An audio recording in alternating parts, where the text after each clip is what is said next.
my bad. That's my bad. It's totally fine. I'm excited to try. I honestly wasn't even thinking about it. And then I heard that on the FaceTime and was like, ugh, dang it. Not even there to defend myself, but I could hear it in real time happening. Yeah, it's a good thing he didn't send you the picture of my box with all the snacks in there, right? You're listening to the Janchi Show, hosted by 3 Korean American adoptees diving headfirst into what it means to be adopted, Korean American, and more.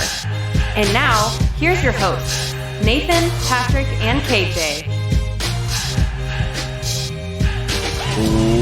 What is up, Janchi people? It is I, KJ, the co-host of the podcast. I was about to say the dictator of the podcast, but obviously that's not me. That's your boy Patrick, and Nathan is also present. Hello, Janchi people.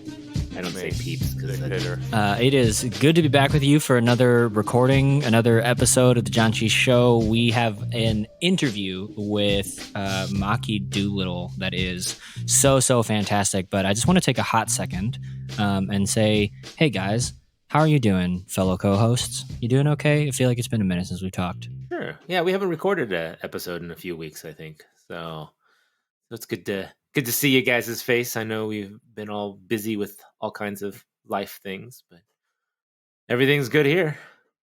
What about you, Patrick? Everything is also good here. Besides your knee, which exploded. Oh, yeah. So, yeah. I just got back from my bachelor party, which was a whole lot of fun. And except for the second day, I stood up from a seated position and hurt my knee. And I just got back from the doctor, and they said that I probably tore my meniscus in some way. And I have to take 2 weeks to heal, but it'll heal itself, if that's what it is. And if not, we'll talk about it when we get to that point. But other than that, everything is great. I feel like I'm super busy with a whole lot of stuff.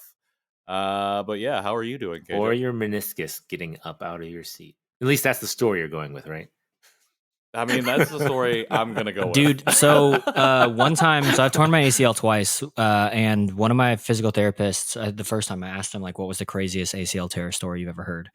And he was like, 2 office buddies were hanging out, and one of them pushed the little lever to, like, drop somebody's chair, like, adjust their height.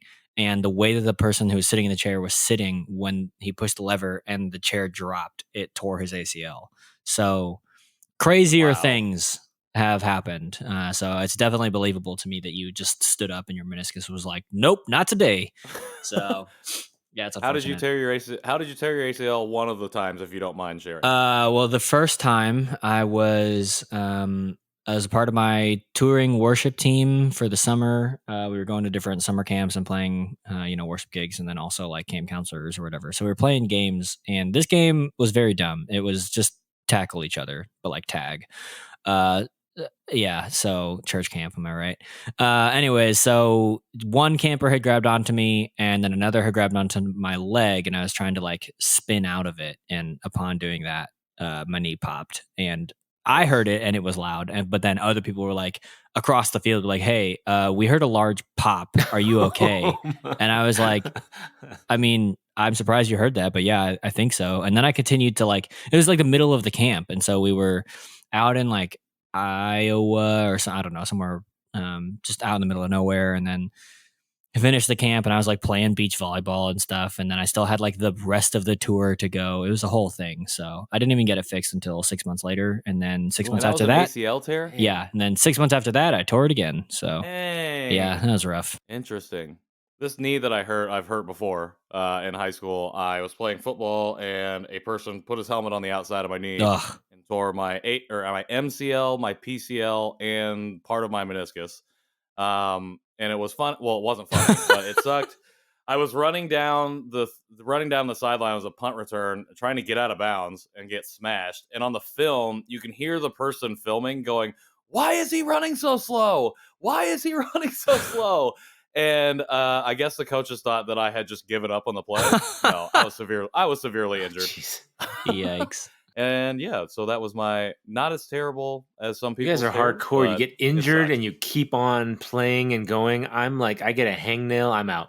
So a hangnail. Yeah, I The only thing I've ever tore is my calf muscle during a tennis tournament. Oh, That that sounds sounds terrible. so bad. And the same thing, it popped and you heard it, and I'm like, I instantly knew. I was like, yeah, I'm out. I'm done. Yikes. It's like, this doesn't hurt right now, but I know it's going to hurt. So I think I need to forfeit.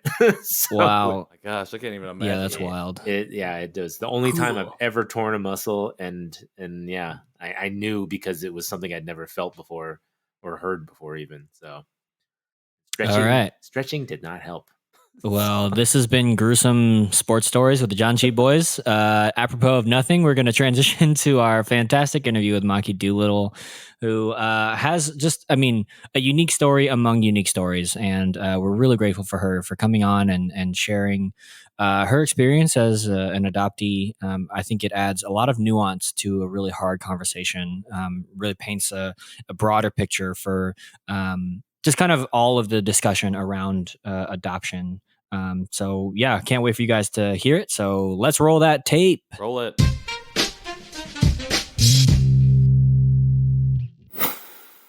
I never remember how to. Oh yeah, okay. Welcome back to the Janchi Show. We are here with Maki Doolittle. Maki, thank you so much for coming on the show. How are you doing? I'm really good. How are you guys? Great. I'm doing acceptably. Hey, happy I have air conditioning. That's all I know.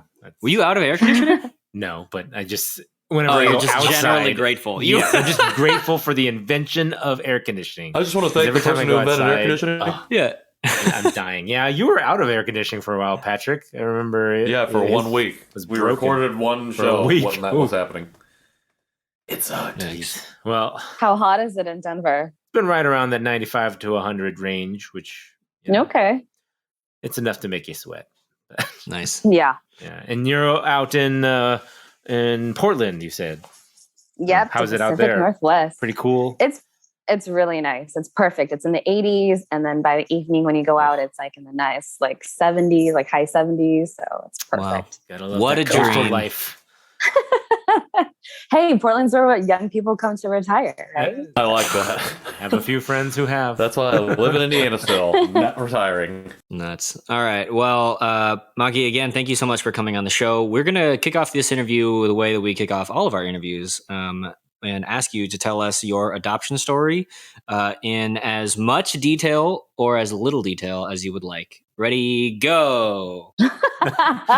Just throw me to the wolves. It's like a drum roll. How much time do we have? Girl, it's your story. You tell it like how you want.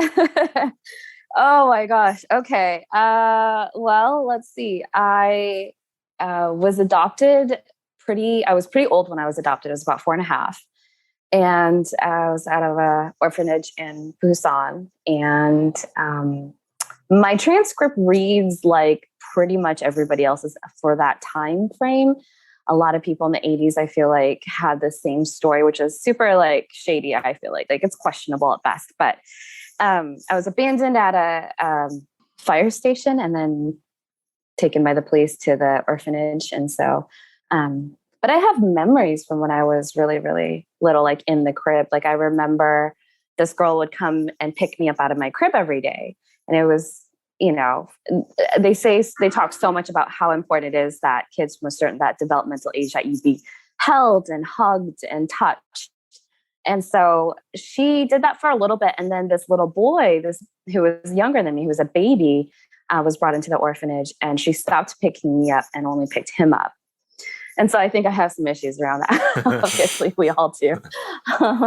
But so I have memories as far back as that, and just playing in the courtyard. And it's so funny. I don't know if you guys do this, but I've gone back and read through my charts and like all the information basically that you come with. It's kind of like a school transcript, right? Like how you did and with eating and sleeping and playing with other kids. I was a little brat. I was not nice to other kids. I didn't have any friends. I had one friend, and the only reason we were friends was because we kicked each other. That's how we played. I love child relationships. That's so funny to me. I know. We kicked each other and then we were besties. I pushed her off the swing set and then we were besties. Exactly. How we express emotion. Right? Yeah. Yeah, that's how we show love. Hello.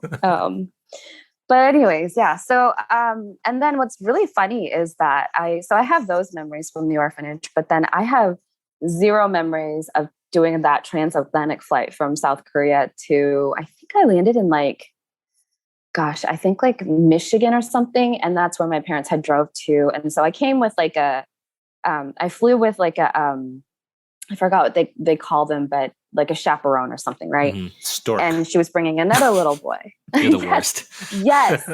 No, that's perfect. That's exactly how I came to be. I was dropped off by a stork in Michigan. So, and then my parents met me there, and there's all these pictures. And I had really dry lips. So I had this huge piece of like dry skin hanging off my lip that nobody apparently took care of. They're just like, oh, cool. This kid looks like she's from a refugee camp. It's cool. She's about to be adopted, whatever.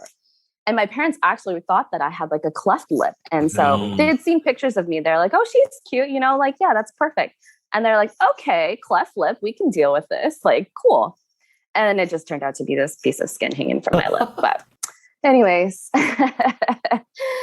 really made a good first impression there. But I have no memory of that at all, which is really funny. And then, of course, my memories picked up after the fact, like once I was with my parents in Oregon and being surrounded by all these people I didn't know. And, you know, everybody's obviously very excited. And so my adoptive parents, it's a little untraditional than most adoptees.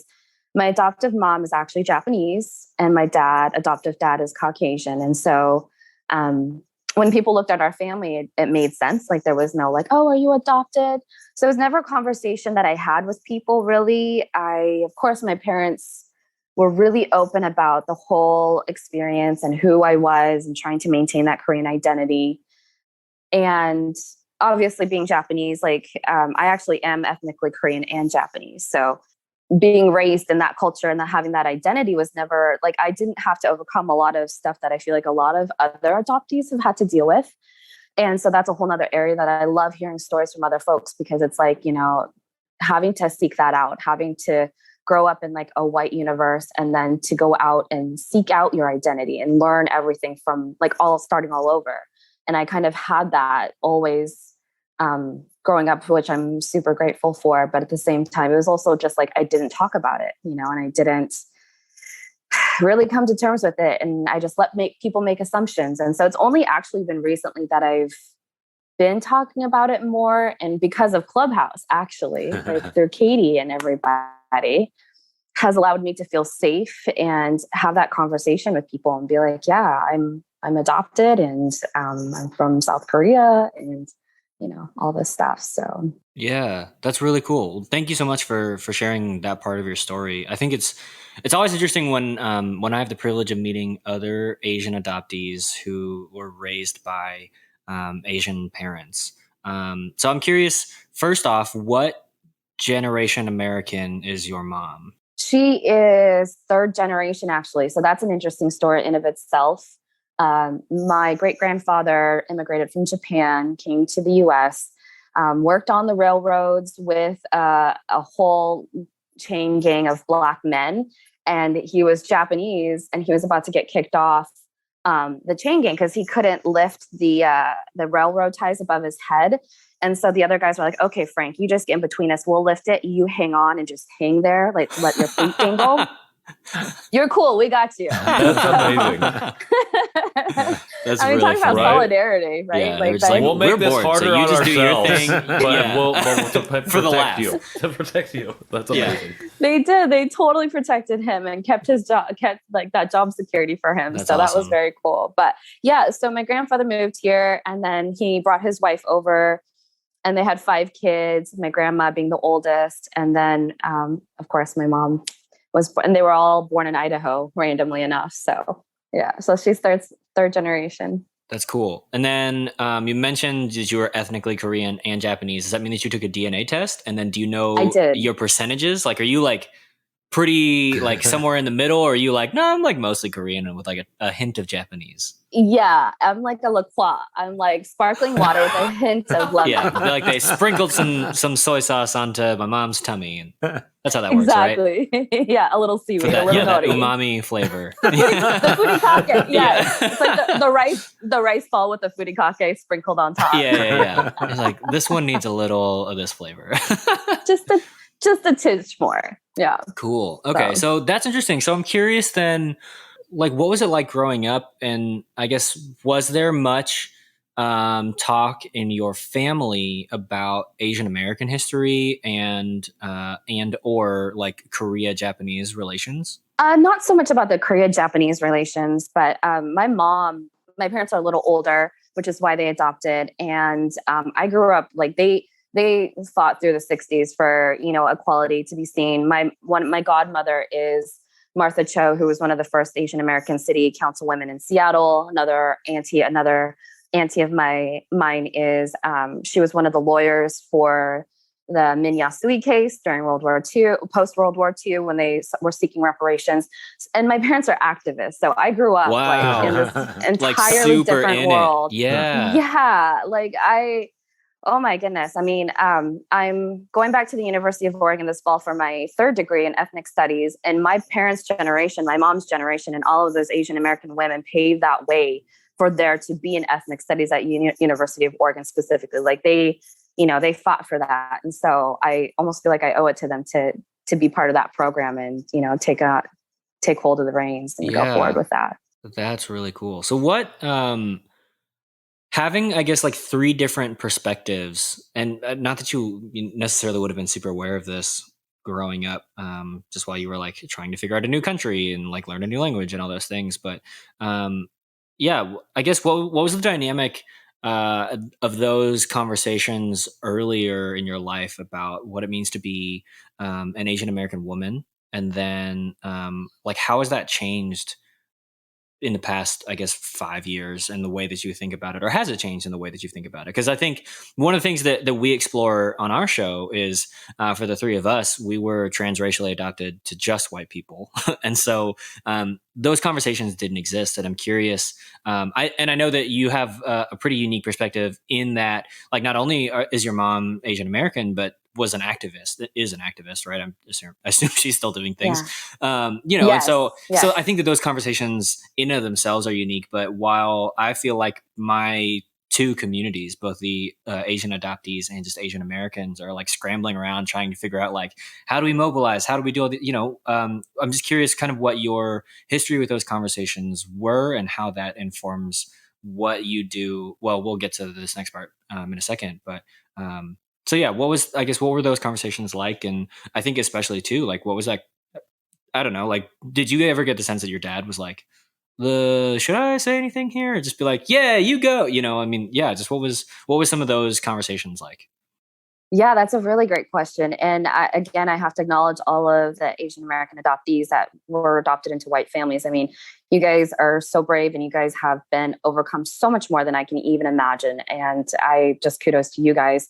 But yeah, no, my parents really had those open conversations with me as a kid about my identity and being proud of being Asian. And, I kind of was in the reverse bubble of everybody else. I was in this bubble of, the school that I attended was literally deemed like designated with a plaque, a racism free zone. Like the culture, the curriculum that my mom was a teacher, and I was in her school, and that's a whole nother story. But 7 years of being in the same building, I tell you guys, it was just. Anyways, fantastic is the word that she was looking for. That was, yes. Thank you. I needed that little help. So the school we were in was a racism free zone. The curriculum that they built around was based on that. And so I was very, very lucky. But it truly was like this reverse bubble of multiculturalism, embracing everybody, doing, parades based on it. Like, my life was inundated with that concept. And so I never had any issues with that identity. I think for me, growing up, it was like, the difference, and I'll put it this way, the difference of being an Asian woman or a young Asian person versus AZN. I don't know if that makes any sense to anybody. My mom pointed it out to me when I was a teenager, and I didn't get it then. But since I understand the difference. But it was like, all I wanted to do was wear platform shoes and crop tops and freaking go drag racing and get into trouble and not really understanding that identity. And obviously, as I've gotten older and as an adult, I've definitely embraced my position. And again, picking up where I left off with the whole University of Oregon and the ethnic studies and the work that the previous generations have done for us to be able to get here, especially Asian women, and to be taken seriously and to not be fetishized and to be put into this, this classification of objectification, right?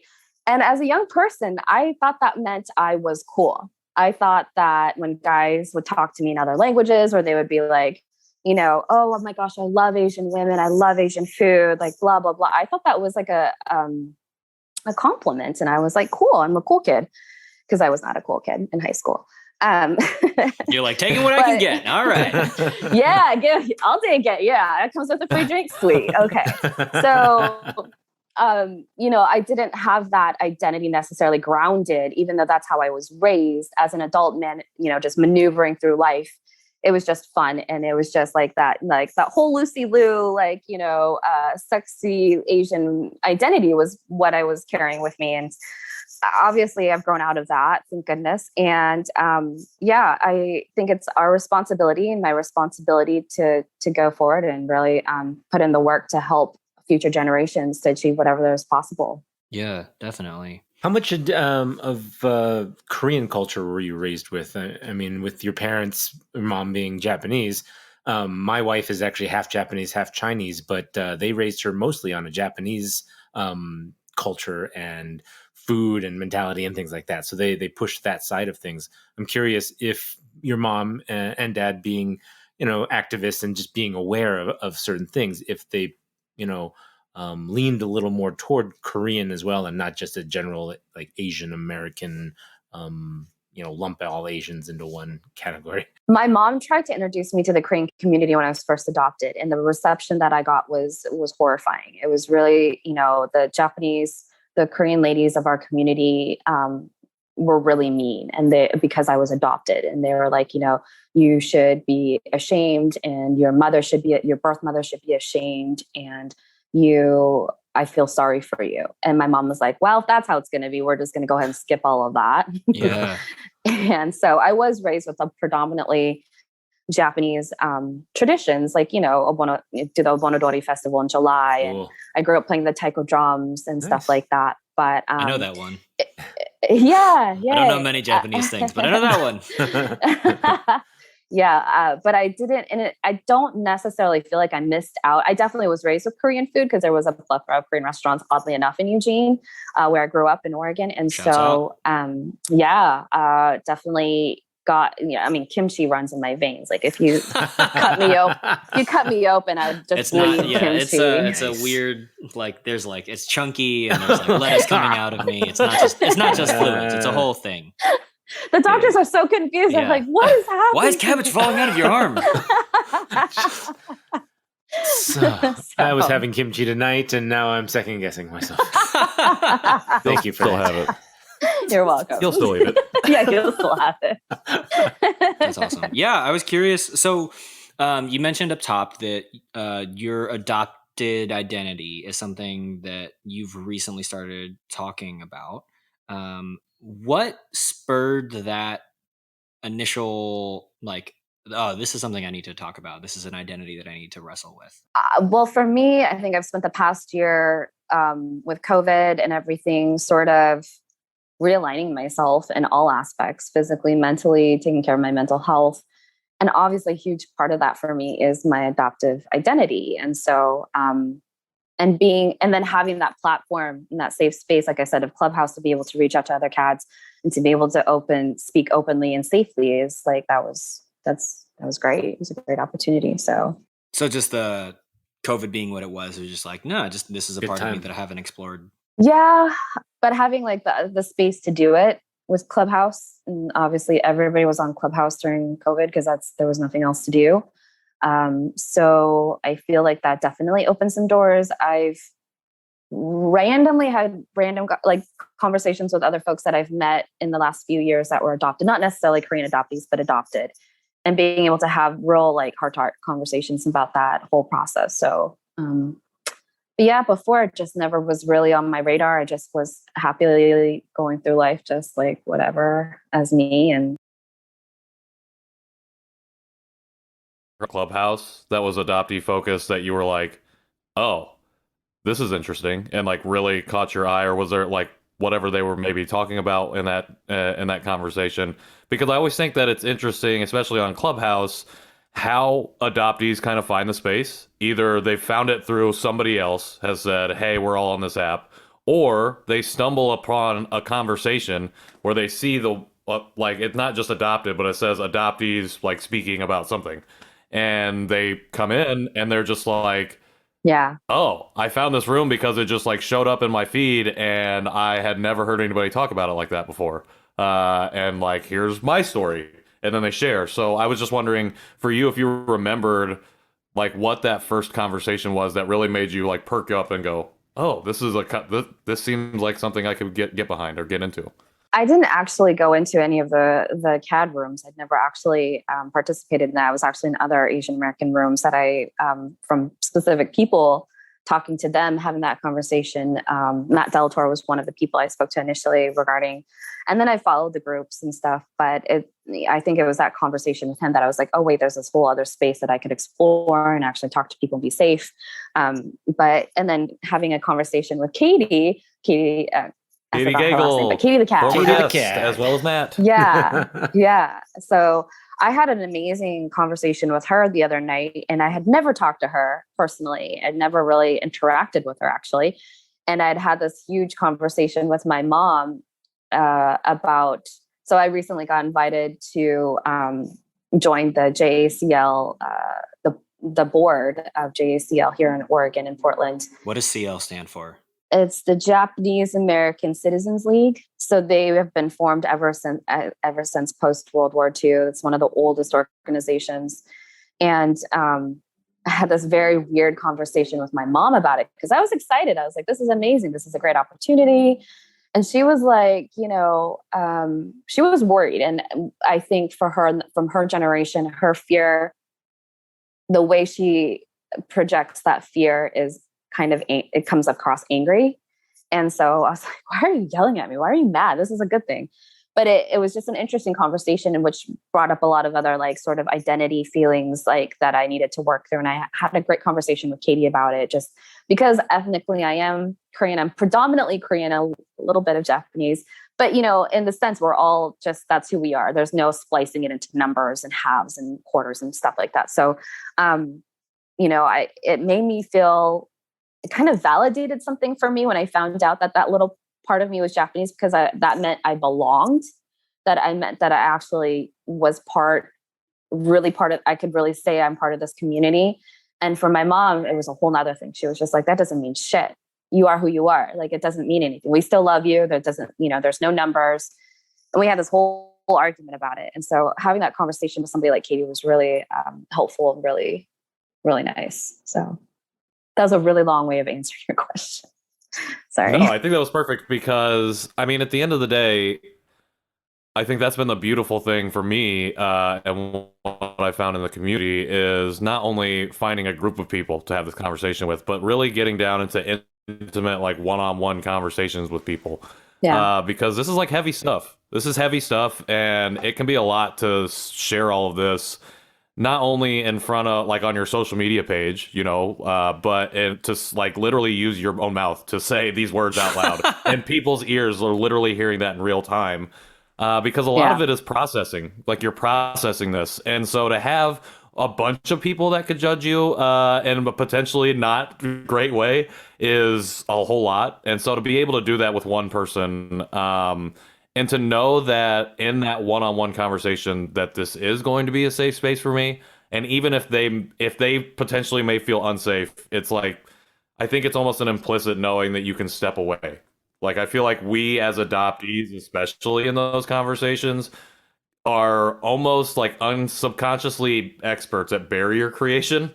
So like when we're ready to be like throw the wall up, it's like, well, okay, I'm here for you, but I can't broach that bridge. So Yeah. I think I appreciate you sharing that, and I think that's awesome. Yeah. Especially with people in Clubhouse too. I mean, these are people we don't know. A lot of times we've never met any of them. So, to tell stories about our past and way we were raised and things like that with friends or other family members is one thing, but going on a public forum is tough, and not everybody is comfortable with doing that yet. And so right, because it's a form of putting yourself out there, and that's always a scary thing. So yeah. So we and there's weirdos like me who have profile pictures that are themselves but with mustaches. So it's weird. So you never know who's out there with the mustache. It is still incognito. Yeah, even though it's very clearly me with a very CGI mustache. Yeah. But it's like when Superman's wearing his glasses, you're like nobody knows it's him. Oh my god! It looks like Henry Cavill. Perfect disguise. It looks like Henry Cavill Superman in the Joss Whedon Justice League, but reverse. It's like the CGI mustache on and not off. Patrick's alter ego, Yahoo Patrick. Yeah. Yeah, but actually, his evil twin. Actually, you might have just made a new character. All right.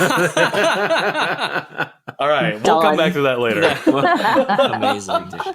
Yeah. I've just been thinking, I don't remember where, I don't know if I was revisiting something or what, but just the fact that some of us are internal processors and some of us are external processors. And I think that literally like what I'm doing right now is external processing, but I am an internal processor.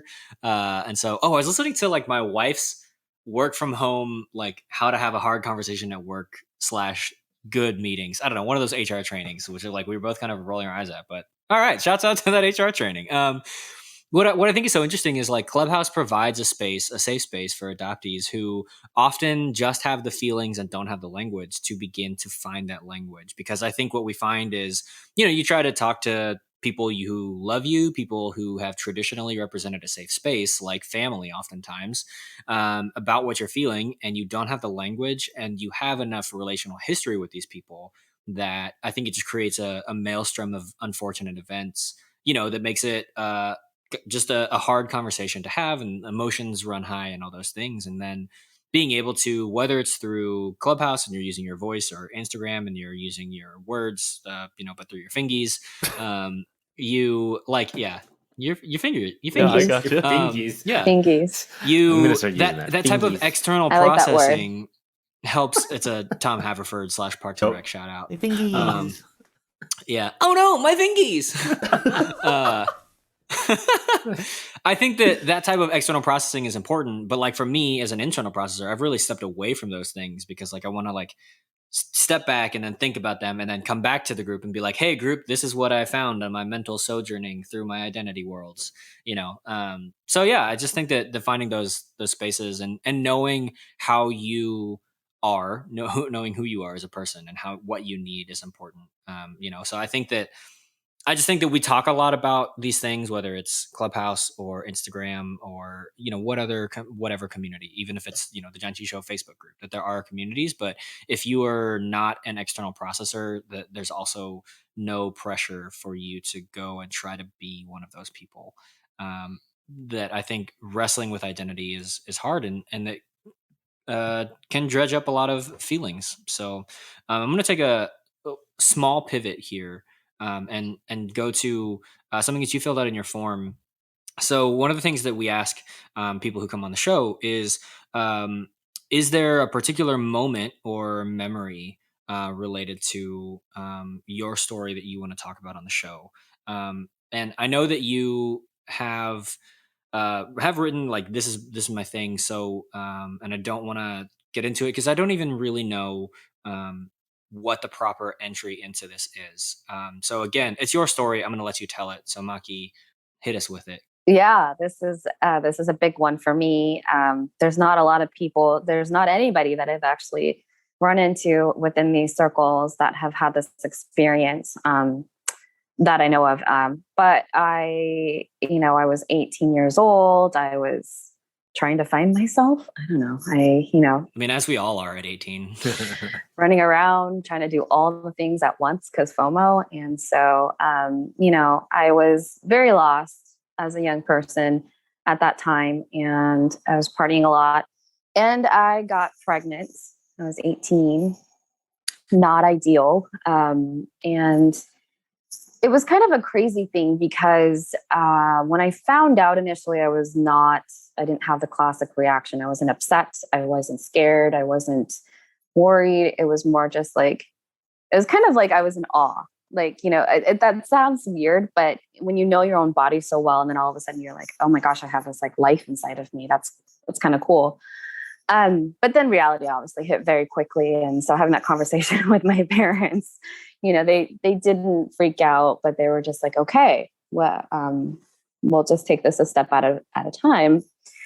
And I was, planning, I was in my head, I was like, okay, it's in your head, you don't ever think that you're going to have multiple babies inside you. You just one. And I was planning to keep the baby. And then I went to an ultrasound and they kept sending me up downstairs, upstairs, downstairs to get all these tests done. And then they told me that I was having twins. And I was like, oh, that's wow. Crazy. Yeah. And so I told my mom, and my mom got so mad. And it was funny because that was the mad I was expecting, like initially when I told her I was pregnant, and she was like, fine.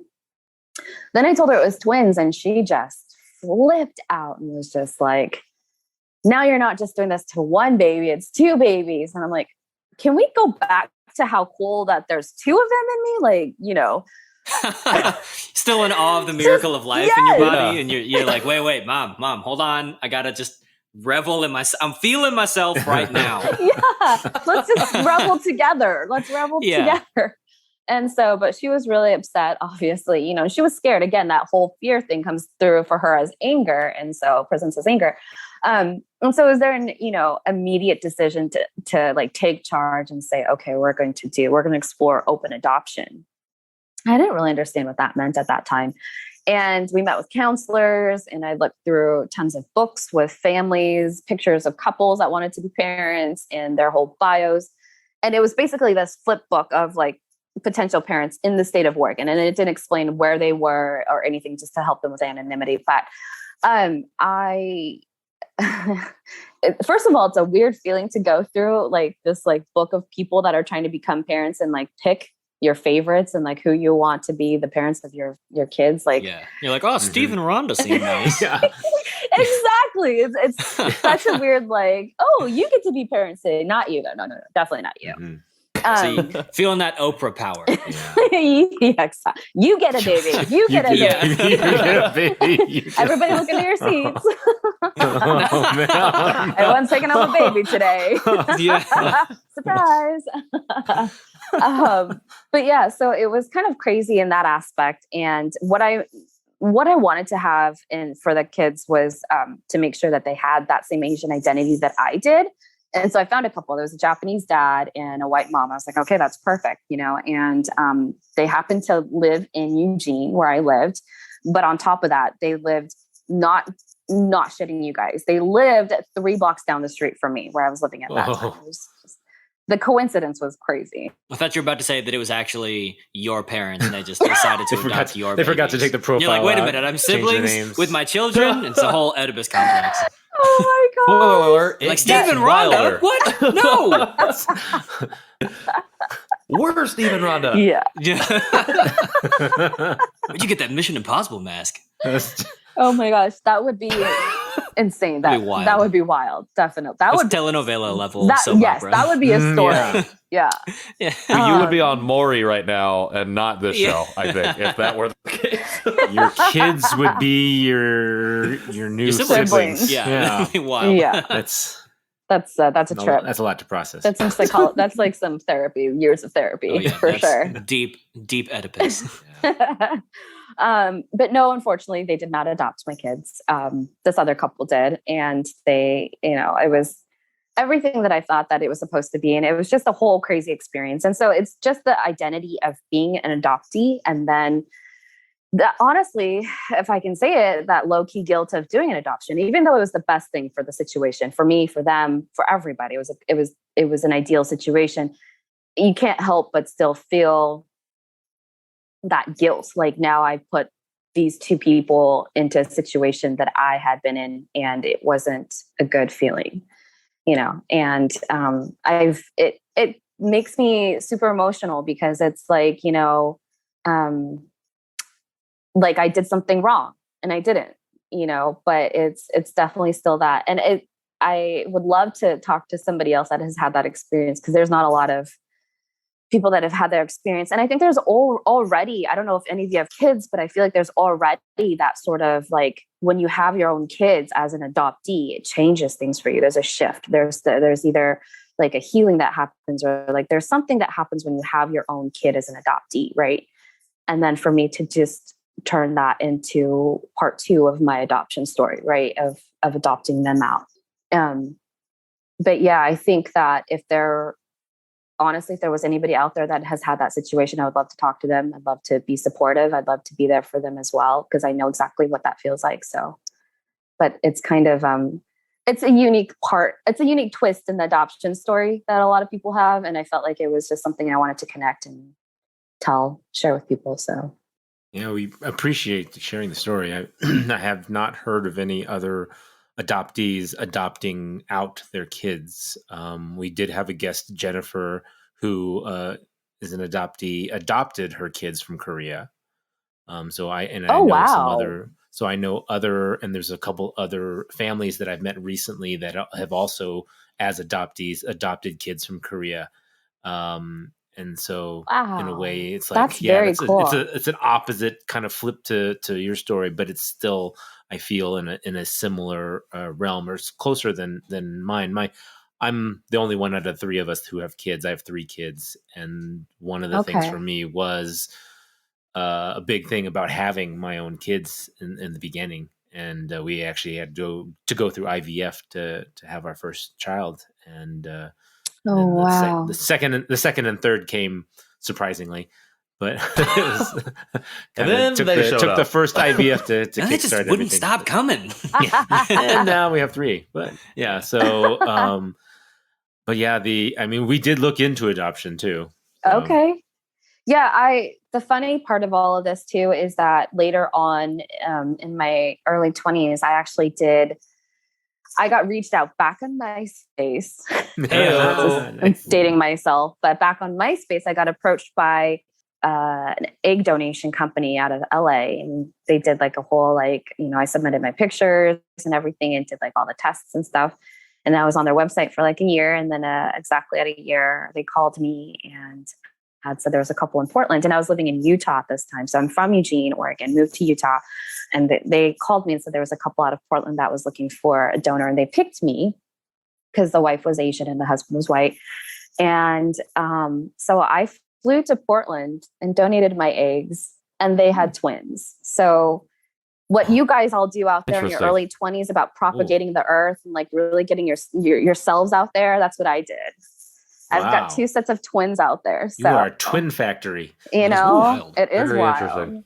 But it's crazy because that was a lot more obviously like, I did the process. I'm very removed from it. I don't, and so, but it's trippy because I moved back to Portland, and when I go out in the street and I see like an 11-year-old set of twins, I'm like, could that be me?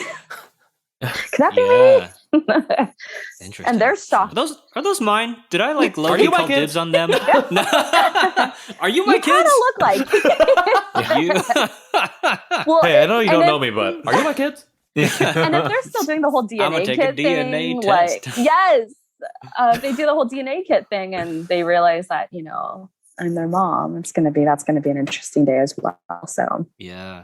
So that is something I wanted to follow up with you when you said that you were looking into types of adoption and open adoption. The open adoption being that you would still be involved a little bit in the children's lives. So yes. Is that currently going on? Is that what happened? I am in touch with the girls, but I had twin girls, and they were loosely a part of each other's lives, but it was the most unideal situation. it quickly turned from this great idealistic situation of being part of their lives and their parents communicating with me. And it was something changed as soon as, and it's two parts. It's the family going home, having their nuclear family and being a unit and nesting and doing everything they need to do to really be there for the twins. And then there was the agency that didn't come through on the back end post-adoption with support, with therapy, with anything. And so it was years of them not following through on their end of the contractual deal, as far as like visits, phone calls, pictures. There was one year that I hadn't gotten any pictures. And then at the end of the year, they sent me this folder, this manila folder full, like these like sheet size pieces of paper with 4 pictures printed on each paper and just like a thick stack of them. And I'm just like, and they're on paper. They're not even like photo paper, just paper, like off the printer. Like they just connected their digital camera, downloaded and printed every single one. And I was just like, what am I supposed to do with this? Like, it was incredibly rough. And on top of it, when the girls turned, they didn't tell them that they were adopted. They never told the girls. And the mom at one point reached out to me and was like, I don't know how, and I'm like, that's not for me to deal with. That's on you. You need to either reach out to the agency and get some assistance and help with that or something, but I can't help you. Like, I don't know what to tell you. And so they went to the doctor, and I called them on their birthday to wish them a happy birthday. And their mom had answered and was like, well, good news. They know they're adopted now. We went to the doctor, and the doctor was like, I don't know their history because they're adopted. And I'm like, she was like, so good news. They know now. Oh, what a terrible way to find out. Yeah. And I was shocked. I didn't even have words. I was just like appalled. And, she was relieved because she didn't have to do it. Somehow it got inadvertently done for her. So that was kind of crazy. So I think they found out when they were like 6 or 7 that they were adopted.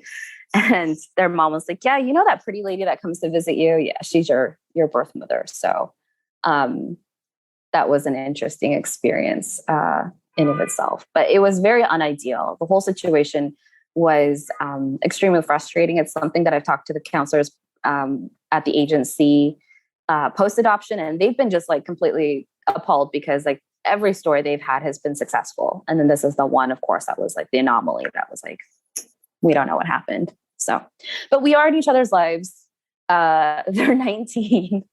It's crazy. I have 19-year-olds, but they are very successful. They're both in their first year, completing their first year of college. So, yay. That's awesome. Great. Wow. So, yeah, that's wild. I know. So it's kind of like, not that anything is outside of the scope of the show, because it's literally like when people come on the show, it's their story to tell. And so that's whatever they say is inside the scope of the show. But one of the things that is generally outside of our scope is a conversation around adoption as a system. And like the processes by which adoption happens and what people want to happen, right? That I think that as adoptees continue to find their voice and the internet allows for the continual amplification of that, then, there's feelings all over the place about like, so what do we do about international adoption? And it's so interesting. And I think that your story provides such an interesting mirror and inversion, maybe foil actually is the better word, for kind of the other side of it, in a way that the particular intersection that makes you allows us, I think, to begin to have a broader conversation, right? That we have an adoptee who people like you or people who like Jennifer have adopted themselves and who are adoptees, right? That it allows us to have a broader and more nuanced conversation, and not that we're ever really going to get things right, but be like, what's at least a better way forward?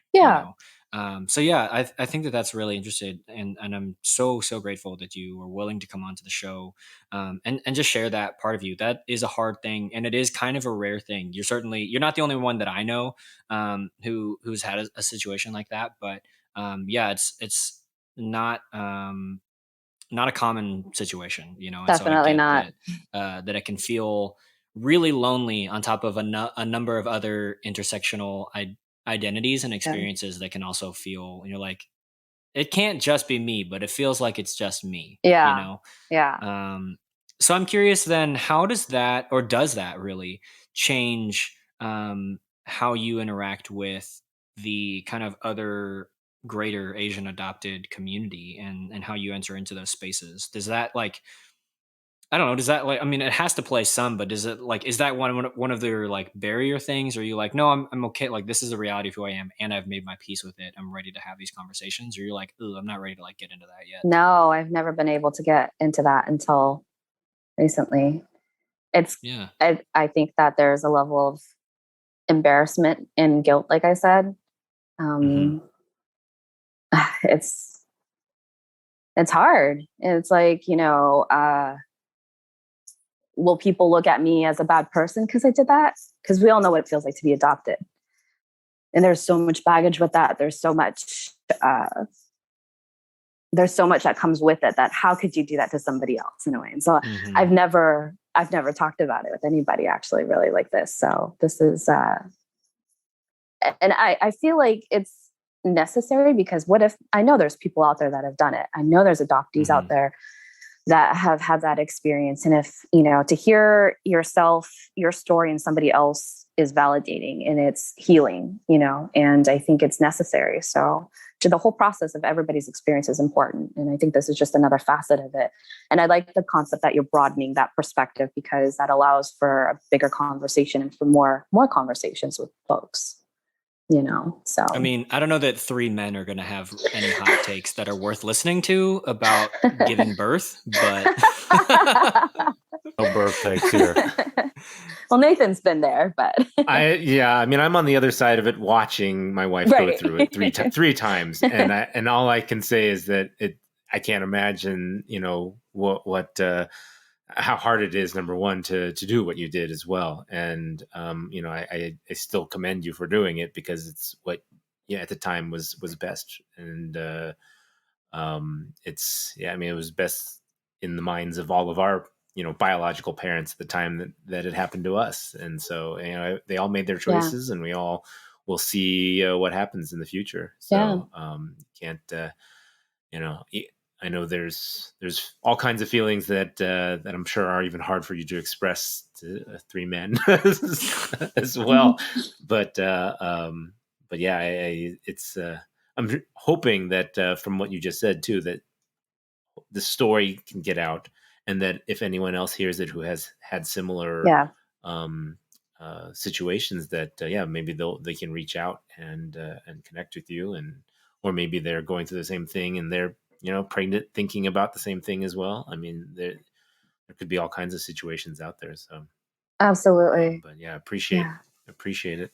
Yeah. Just affirming everything that they said about just the vulnerability that it takes to be able to talk about this, and especially for you to come on to this show and share it, which will then go public, and so those one-on-one conversations will become a little bit less intimate, I guess, on the approach, because now that's out there.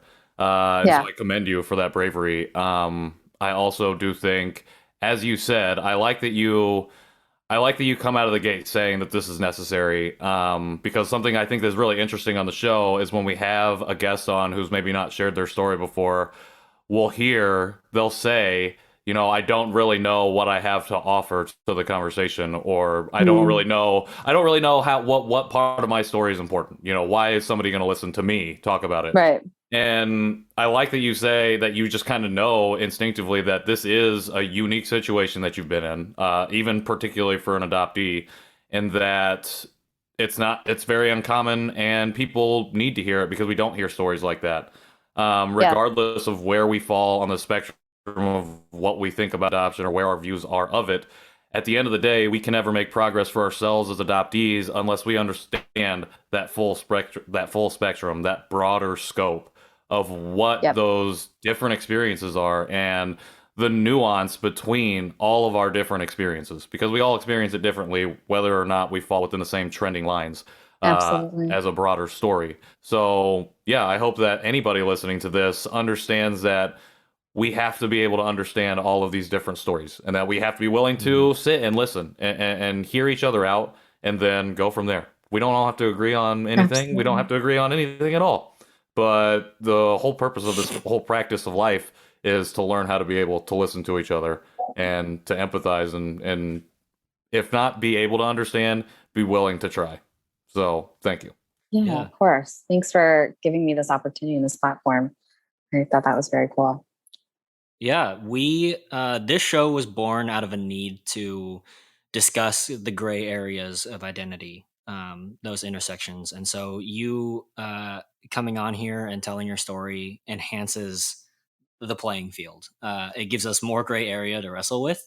And that's, I mean, that's like at the end of the day, that's what we want to do is provide nuance and provide like literally put flesh in the game by having people tell their stories, right? That it goes back from being statistics, back from being history, back from being to like literal flesh and blood, right? That these are real people that we're dealing with. These are real stories. These are the nuances that we have to wrestle with when we're trying to figure out who we are and how the best to be human. And part of being human is eating. So we are going to take a break, and when we come back, we are going to eat some Korean food. Before we do that, though, Maki, where can people find you on the internet? On the internet, on the interwebs. I am on Instagram. My handle is at Maki Doolittle, MakiDoolittle. Super glad I didn't become a doctor. or get I was literally related to Dr. Doolittle. Like, yeah. Were you planning in any way to get any type of higher level degree? Well, I know you said that you're going into your 3rd degree, but like, did you ever reach that status? I was thinking about my PhD, and I was having that conversation with my mom, and my mom was like, "Yeah, that's a great idea," and I'm like, "No." I would literally be Dr. Doolittle. And she's like, she's like, I didn't even think about that. I'm like, how could you not? Just get a bunch of master's degrees. Change the whole brand of your life. Yeah. Or you could be a sushi chef. I am a chef. You are a chef. I am a chef. So we didn't even get into that. We're gonna have to get into that in our We're next gonna get that portion. in a second in our food We're portion. gonna take a break. We'll be right back. Okay.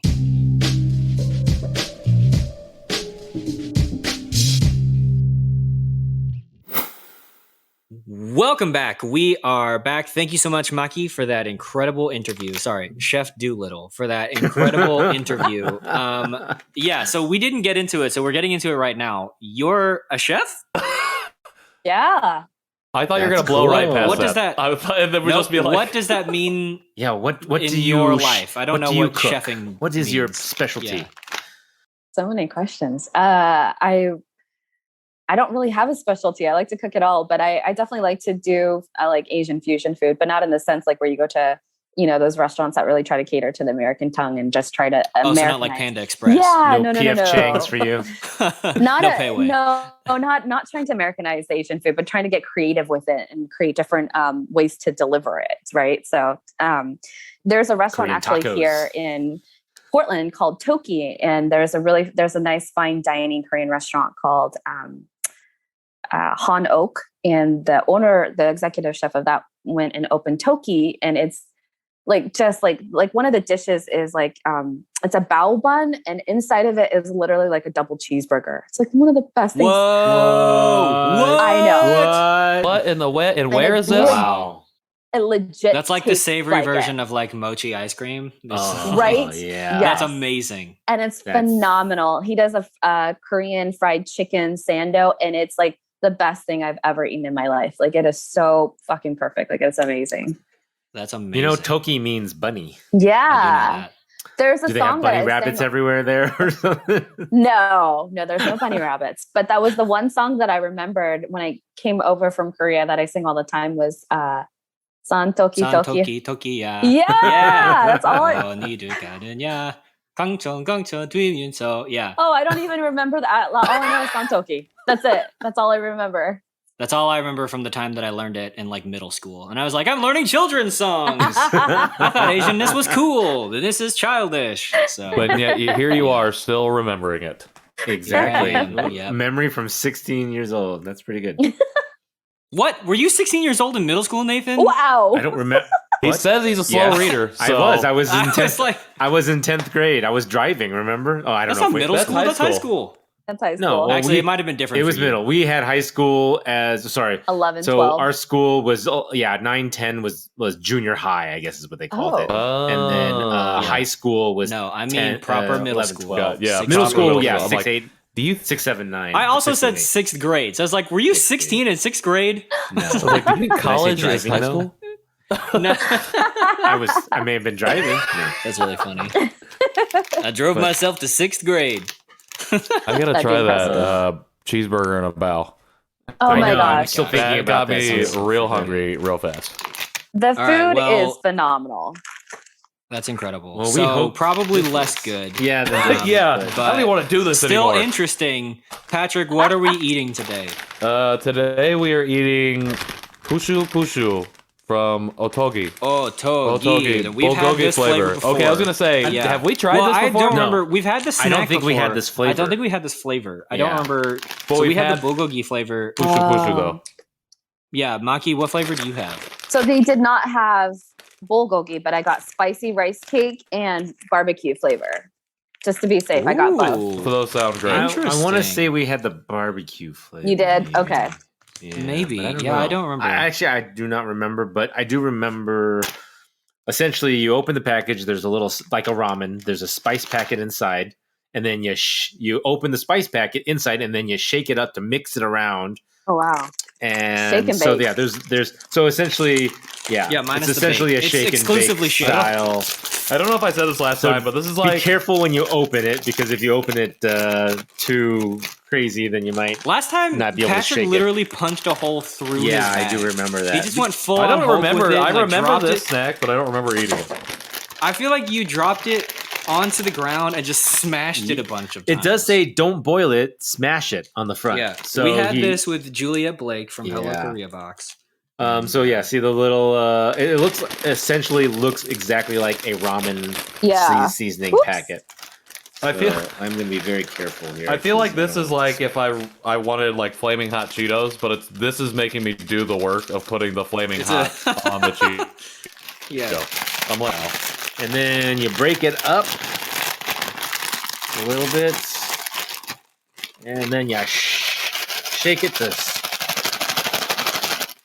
it to mix the seasoning in. My goodness. I have to say, there's something genius about Korean snacks or Asian snacks. Like it's just the presentation, the delivery is just phenomenal. They do a good job, and Yeah. and I think it's exciting because it's different for me. I'm Yeah. all about trying new. it's Yeah, you're like, canon. forget If you, it says- Cheez-Its. It's canon if it says new on it. Nathan is purchasing Yeah, it. if it says new, I'll eat it and I'll buy it. So even when it's something that I'm pretty sure I know what it's going to taste like, I'll still. So do you guys in your respective cities have like Asian grocery delivery services? I don't even know what Oh that my means. goodness. So there's a Actually, I don't know. I haven't been back. Like, I haven't lived in Dallas for 10 years, so I don't know if that might exist. okay. In it. It does not exist. But here. it's you know, specifically might be new. Asian market delivery. Yeah, so there's a company Oh. here called WEEE, and they do Asian, and they So it's called Wee. exactly. But one of their advertisements recently was for it was Lay's. Wait, was it Lay's or Pringles? But it was one of those brands, and it was a cherry blossom sake flavor. I was like, okay, Oh, Whoa. probably Lay's. They've been Right? pushing out tons of Yeah, new flavors, Lay's push out like all fusion kinds of flavors weird too. that's pretty cool. stuff. So Did you yes, guys ever Oh eat- yeah. Did you guys ever eat ramen raw growing up as a kid? yes. Nathan did. Yeah, Yeah, I did. maybe. I loved But it. yeah, because on salads specifically, like a specific salad, and then Oh, you yeah. sprinkle it on top like a Crouton? like a crouton or but Yeah, I used to just right straight out of the bag, just like this. so the one thing as I recall, and I'm having that memory again now, is that my review of this was that it doesn't taste like regular raw ramen. It actually tastes more like a chip in a ramen noodle look-alike. Really? To me, like I feel like it's got more crunch to it, and not like if you eat raw ramen, it almost is like too starchy or too Oh, too interesting, 'cause crunchy it's and proper stale noodle. kind of thing. Yeah. Whereas this one crunches like a chip. Yeah. And so I think they did that on purpose so that, it was more appetizing. And I like that. So Wonder what would it happen. still gives you that feeling of like you're eating ramen, Yeah. but not like a spoiled stale ramen. What would happen, do you think, if you tried to boil it? If you like stuck it and tried to make it like ramen? I bet it would dissolve. But Yeah. that's just my theory. Really? Yeah. I think it would just like melt I don't together. know. Who knows? I haven't actually tried it. I'm gonna try it. You're gonna try right now. We'll boil What's some. about to? Yeah. She'll be You are back in about going 10 against the minutes. grain. It says right there, do not boil. No. I'm a rebel. The little guy with the hammer who's got red hair and blue shoes Goggles. and goggles because he doesn't want it to get into his eye because we all know This is good. But he doesn't have the ramen goggles spice on. in the eye. So that stuff is, and he's clearly about to smash. So that stuff is flying right into his eyeballs.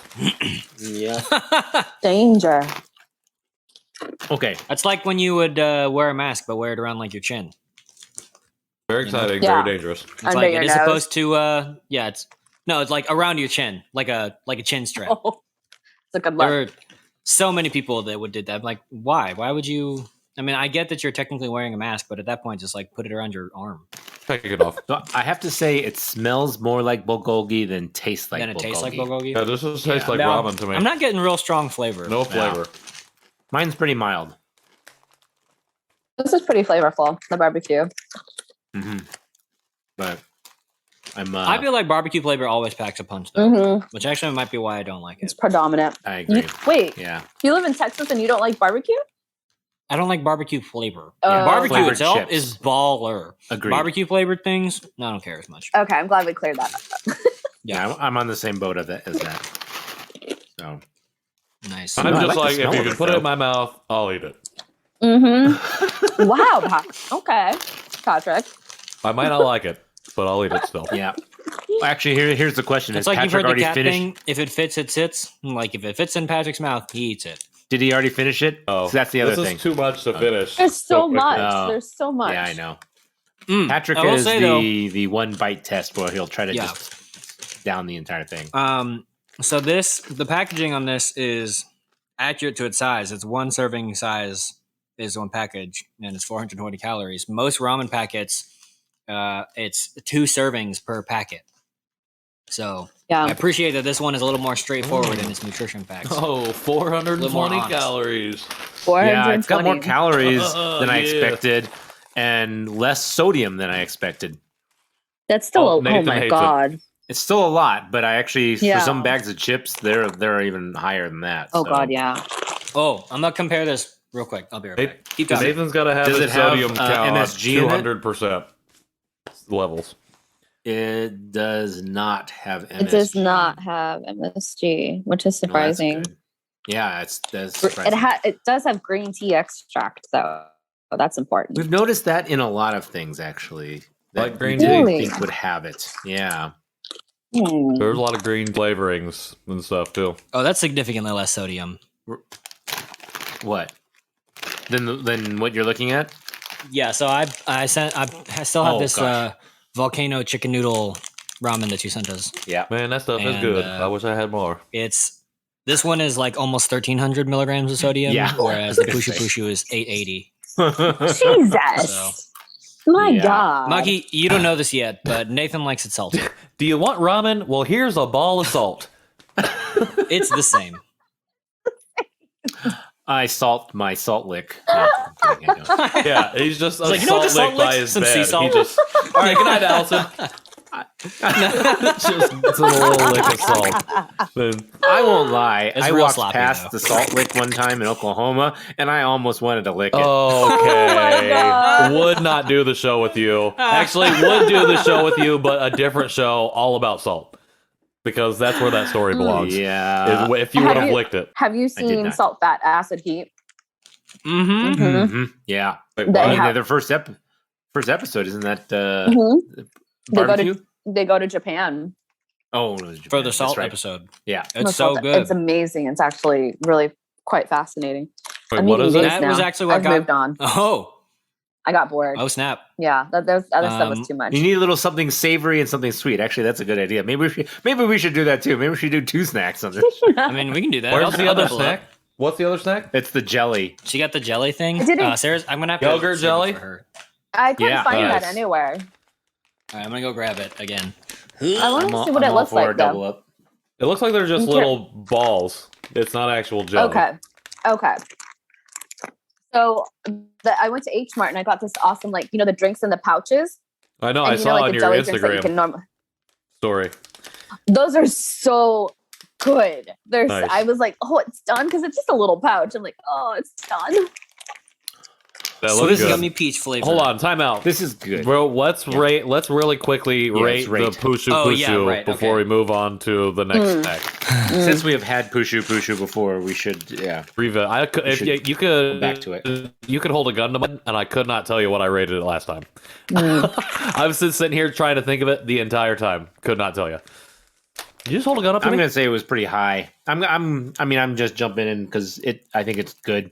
It's what I remember it. I'll give it a 4.5 out of 5. He wanted to say 5 so Oh. bad. And then he dropped Yeah. down to 4. 4.5 out of 5. Okay. Yeah, I say it's pretty good. I could eat this all day. I mean, as a snack, this is like a chip snack. Just watching. I don't know TV. that I could eat this all day, Yeah. No. but I could eat this for a long time of day. So also 4.5 out of 5. Wow, you guys are no. generous. Yeah, I'm gonna give it a. We're generous until we're not. I'm gonna give it a 3.75. I think I'm not gonna because mine doesn't have very much flavor, and I just can't for the life of me remember what the last time we did it. And also, I feel like I smashed mine into such tiny pieces that it was like I just have to drink it almost. So I'd rather have just like a chip that's not so small. So if this was more Yeah. chip size, that would be cool. 3.75. Maki? Okay. I give it like a 1.75. Whoa! She hates it. Hey, Pew, pew, pew, she's the pew. chef. She's the chef. This just in. She hates it. It's and it's too much work. It's not. The flavor is it just literally tastes like you did open up one of those like seasoning flavor packets for ramen and dumped it on it. It's there's not a lot of I like the crunchiness of it, but that's about it. There's not a lot of complexity, obviously. It's not like a Wow. valid review. Very, very valid. That's an honest Yeah, review, that's but I pretty do honest. want to let you know that whole thing has been bleeped out. So just to save us for sponsorship reasons, only for sponsorship reasons. oh shit. Okay, just kidding. okay. I'm totally He's kidding. kidding. No, He's kidding. we don't do I'm that. totally I'm kidding. like, holy shit. Okay. I have Like We that. only made, give everything good reviews. No kidding. We I have made Yeah. way worse comments about products. You gave it an honest That's review. true. I've called stuff by the way it looked. Not so great. Yeah, and on top of that, we've talking also murky water. differed too. So sometimes some of us say 4, and one of us will say 1 or 2. 2. So Yeah. We've Okay. had some 2s. We've had some 2s. There we go. yeah. So yeah, I yeah. I think they were all been given by me. yeah, it's true. We haven't really picked anything too out of the norm, but Yeah, who we go knows? for the Maybe- home runs. Maybe these yogurt jellies will be the next one. The choco pies. The... Yogurt we jelly time. So we went with the salty one, and now we're gonna go with some Oh, I thought sweet you thing meant this. here. I was like, I was like, okay. No, Like, do you this see is the packaging? this is like these little things that look like I don't even want to. What do they look like? They look like jars of jelly with a peach flavoring on the inside, but they're gummy. Okay, I want to Yeah. see. I want to see what you're because I didn't get that. I couldn't find that. For the listeners at home, it's like this beautiful, really cute pink pastel and then like light yellow flavor Yeah, with a big old sweet peach on the front. The Korean says yogurt JD. And then it says boksung amat. So I don't know what that means, but I know the first part means yogurt jelly. Ah. Hooray. We are going Yeah. from 38% sodium to 1% sodium. So Nice. that is Excellent math. Great So for my Nathan will arteries. probably not like it. no. See, I'm also a sweet tooth. Oh, this Oh. smells I like both sweet savory peaches. These are and good. sweet. It's the things in the Wow. middle that I am. they do look like little jars of Let me jelly. see. Let me see. I have to say, Oh, my how son. cute is that? My son has come into my room multiple That's what I times and have. grabbed this and said, "Can you open this? Can you open this? Can you open So this?" has Sarah. What? He's wanting. They're like samesies. Yeah, he wants this thing so bad. So I'm surprised he's not bashing in here right now to get I these. popped So- the top of my jelly jar Oh, to does it get squeeze out? to get into the jelly, but it's solid. The jelly's Oh, it's still trapped solid. inside. So the picture of it dripping on the front is false advertising. That's disappointing. Okay. Yeah, I'm not going to do that. That's pretty classic for Korean advertising. Well, I can. 'Cause it looks one way and is not the same. I have a Well, I different. I can't even get this out. I feel like I'm just pushing it down. It's a Okay, I was pretty gonna say. firm gummy. I feel like there may be some hollowness in there. I'm doing it with my tongue, but I feel like if I got any closer to the camera, it would be NSFW for the YouTube viewers. So you're gumming, So you're I'm gonna eat tonguing it. the So I gummy. just shoot it. Great. Well, I Thank wasn't you gonna for say that that out visual. loud, Nathan. Well, Leaving That's it a up musical for our term. viewers, yeah. our listeners. I'm visualizing it, and I wish I wasn't. Yeah, Patrick used to play the brass. So It's okay. I play the flute. Well, is tonguing a woodwind technique as well? No, tonguing is not a woodwind technique. Well, I mean, I don't know. I Wait. can't speak for like clarinet players and oboe players, but Okay. not for flutes. it's a French All right. technique. Yeah. That's what I heard. Again, why they're sexier. On another note, these are good. Yeah. I'm gonna say, yeah, these are pretty tasty. Mhm. All right. It's a gummy. It's Mhm. peach flavored. It's got a really pretty even flavor to it as well. Like it's not like too artificial to me. I love that. It does taste really natural. Yeah. Yeah, I mean, I don't have the same thing as you guys, but I Oh love yeah, the- well, Oh yeah. What do you have? You have a Japanese candy. you have one that is looks like pink a peach. butt. on Yeah. the front. Oh yeah. That's like what the Georgia peaches want to look. The Yeah. peach emoji. That's this. It's jealous. Of It this, is jealous. This pink artwork. I'm but surprised it's my kids delicious. didn't I pick that love one. I love the feeling, the texture of these kind of candies. Mhm. The jelly, the squishy. Really good. especially Alright. So this one is made. Like a the one that we gusher. have is made by Vilac. I don't know, Vilac. Vilac. Yeah. I have no idea what that brand Vilac. is. body Vilac. diva. What's the brand of yours? I have. It's all. There's not a It's all in single. Korean? There's no English on No here, English. except for the nutrition. Okay. But yeah, Great. How would you rate yours, Maki? out of 5, I'd say like a for this candy, I'd rate it like a 4.5 out of 4 5. out of 5. Yep. I agree. 4 is a good one. 4 out of 5. Yeah. Yeah.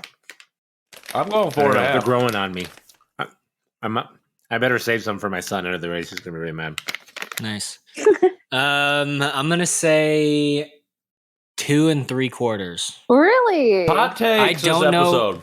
Here's the deal. I don't know if I could finish this, and I've only had like maybe 3. I'll eat them. Because they're super sweet, and so it's making my tummy hurt. It's spoiling my dinner. Yeah.